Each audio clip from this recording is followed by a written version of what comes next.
The government of Zimbabwe, the European Union and the United Nations on the 26th of June 2019 launched a multi-year spotlight initiative to assist women and girls realize their full potential in a violence-free, gender-responsive and inclusive Zimbabwe.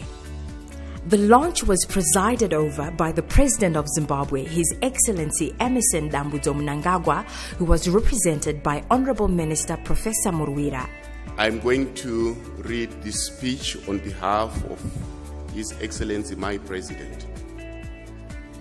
It is indeed an honor for me to be part of this historic event where we are gathered to the launch of the Spotlight Initiative in Zimbabwe. Lack of respect for women and girls has no place in society today, particularly in Zimbabwe. Let me express my gratitude to the European Union and the United Nations for embarking on this noble initiative, which is aimed at contributing an end to the problem of gender-based violence by putting it in the spotlight.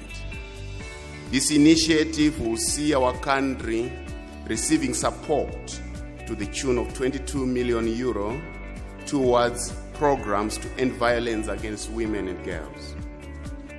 I'm reliably informed that Zimbabwe is one of the 8 countries in Africa which has benefited from this fund. Other presiding dignitaries were the European External Action Service Deputy Secretary General, Mr. Christian Leffler. Women's rights and empowerment are key for economic growth, for social development, social stability, and environmental sustainability. The EU is committed to eliminating all forms of violence against women and children. Empowering women and girls is not only the right thing to do, it's the smart thing to do. It's a human thing to do. Nevertheless, women continue to be overrepresented amongst the world's most vulnerable groups, and access to resources and power remains highly skewed in favor of men. This is one of the reasons why the EU has teamed up with the United Nations to fight against the most prevalent forms of violence against women and girls, and has invested an initial global commitment of 500 million euro for this purpose. Director of People and Peace and the Director General for Development and Cooperation of the European Commission, Ms. Henriette Geiger. For the EU, it is very simple. We are among the biggest donors in the world, and we have committed to reach the Sustainable Development Goals. This cannot be reached without women.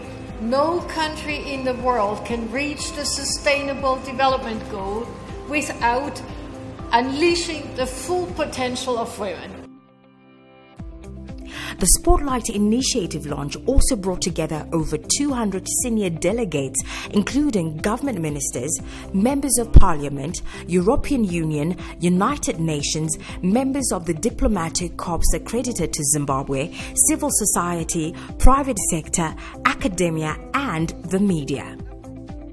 Underscoring the commitment of the government of Zimbabwe to address national issues in a comprehensive manner, Minister of Women Affairs, Community, Small and Medium Enterprise Development, Honorable Dr. Stembiso Nyoni, vowed no one will be left behind as the nation boldly marches towards realizing the National Vision 2030.